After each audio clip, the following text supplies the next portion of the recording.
the last time I said yes to one more thing, I lost an entire week to recovery. Couldn't read, couldn't cook, couldn't be present. It felt small at the time, and then everything that mattered quietly unraveled. I missed a meeting, but worse, I'd snapped at my kid over cereal, and that moment felt like proof I'd failed. Welcome to Plugged Into Your Day. I'm Dr. Eric S. Fishon. If you've ever felt unseen or played the part of fine until you weren't, stay with us. We're going to give you a compact tool for saying yes, no, or different without shame. Quick question before we get practical. Have you ever agreed to something because you feared losing belonging? Right. So many hands up, even if only in the chest. That fear is sneaky. It hijacks good judgment. Totally. Here's the short version. Use a Quiet RSVP. 3 choices that protect your limits while honoring relationships.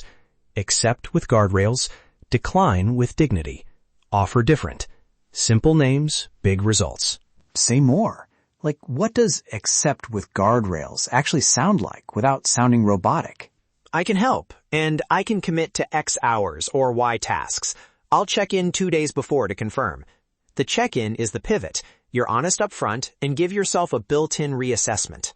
Wait, so naming hours actually helps? Yes, specifics remove the guesswork. People can plan around clear limits. They can't honor vague promises. For example, I can lead the small group for 4 weeks if a co-leader handles setup. Okay, so accept is a negotiated yes. How about decline with dignity? Because many of us linger in apologetic explanations. Keep it short and honest. I'm honored you asked, but I can't take this on right now. I want this to go well, and I don't have the capacity to do it justice. If helpful, add a small offer. I can recommend someone, but don't over-explain. Some listeners will think that sounds like shirking. I get it. There's friction there. But dignity isn't guilt with a smile. It's an honest line that preserves trust rather than breaking you. Exactly. And then offer different is the sweet spot for many. Stay connected without overcommitting.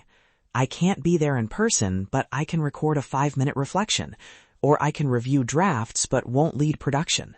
Cool. Give me actual one-line options by setting. Church, school, work, family. So people can borrow language instead of freezing up. Church. Accept. I can lead every 3rd Sunday if a volunteer handles setup. Church. Decline. I can't this season, but I'll help find someone who can. Church. Different. I can pre-record remarks or mentor a new leader remotely. School. Accept. I can coach for 6 weeks if practices stay under 60 minutes. School. Decline. I can't oversee the project, but I'll provide clear instructions and materials. School. Different. I can teach a single workshop instead of the whole semester. Work. Accept. I'll take this assignment with these deliverables and a 2-week timeline. Work. Decline. I'm at capacity. Who else can step in? I can brief them. Work. Different. I can advise on scope and review drafts rather than lead production. Family. Except, I can host for 2 hours and will need rest afterward. Family. Decline. I can't host this time, but I want to celebrate. Can we plan something low-key later? Family. Different. I'll bring food and a playlist, but I can't stay late. When you're under pressure and need a quick decision, use 3 quick checks. 1. Will saying yes risk a crash? 2. Does this choice preserve relationships? 3. Can I name a clear boundary now? If 2 say no, opt for decline or different. Here's a tiny rehearsal you can do in a minute. Stand up, place a hand on your chest, say your chosen line aloud 3 times, then breathe. It trains your body to expect steady results instead of panic. Expect pushback. People will test boundaries. If someone says, "But we really need you," try, "I hear that. I want this to go well. Right now, I can offer X instead of Y." State it once, then move to a follow-up plan. If your needs are dismissed, consider formal accommodations or a mediator. Okay, honest friction here.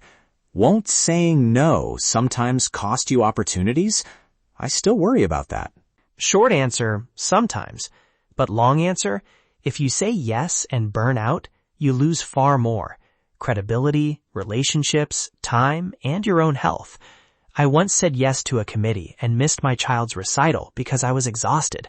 That trade-off taught me to prioritize capacity over opportunistic yeses. Oof, there's the cost. So the Quiet RSVP isn't about hiding. It's about staying in the room long enough to make a difference. Exactly. Start tiny. Try one quiet RSVP this week. One sentence, personalized. Practice it aloud. Notice who leans in and who pushes. The responses tell you where to invest your energy. If you feel brave, post your line with hashtag #QuietRSVP. Tag it so others can borrow language that actually works. We'll highlight a few on socials and in the show notes. Real examples are contagious in a good way. Quick recap. Accept with guardrails. Decline with dignity. Offer different. Name specifics. Practice aloud. And protect your energy. Because that honors both you and the people you care about. My hope is that something you heard gives you permission to breathe a little deeper, to be kinder to yourself, and to try one small disruptive step, asking for help, setting a boundary, or simply resting without guilt. If this episode helped, please share one line with hashtag #QuietRSVP on Instagram, Twitter, or Facebook, and visit drdisruptors.com for resources and scripts you can adapt. Follow the show, leave a review, and tell someone who might need to hear this today. I'm Dr. Disruptor, and this has been Plugged Into Your Day. Take one quiet step this week. You don't have to do it perfectly. You just have to try. Different is beautiful. Together, we are unstoppable. Your story matters more than you know.